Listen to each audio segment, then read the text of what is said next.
امریکی صدر Donald Trump کے سابقہ ذاتی وکیل نے گزشتہ ہفتے انتخابی مہم کے مالی قوانین کی خلاف ورزی، ٹیکس فراڈ اور بینک فراڈ کے 8 جرائم کا اعتراف کیا۔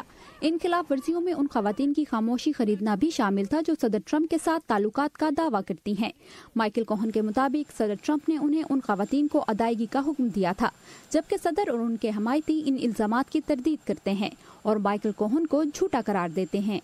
ان الزامات کے بعد صدر کے مواخذے کے مطالبے میں اضافہ ہو گیا ہے۔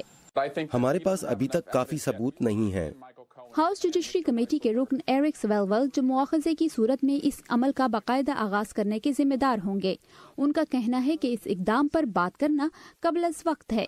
ان کے مطابق اگر ڈیموکریٹ ہاؤس میں اکثریت حاصل کر لیتے ہیں تو معاملے کی تحقیقات پہلا قدم ہوگا۔ اس وقت سب سے بہتر یہ ہوگا کہ ہم ڈیموکریٹ امریکی عوام سے یہ وعدہ کریں کہ اگر ہمیں اکثریت حاصل ہوئی تو ہم ان تحقیقات کا آغاز کریں گے جنہیں شروع کرنے سے ریپبلکن گھبراتے رہے ہیں۔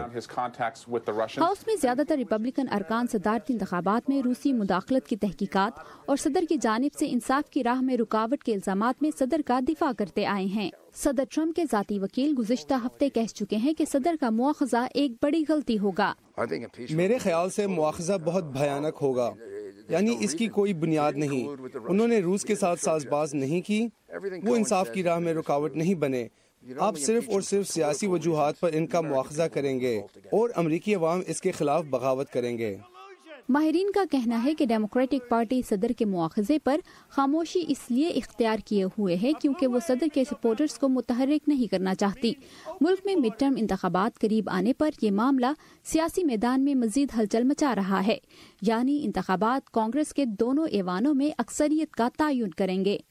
مارکس ہارٹن کے ساتھ وردہ خلیل، اردو VOA۔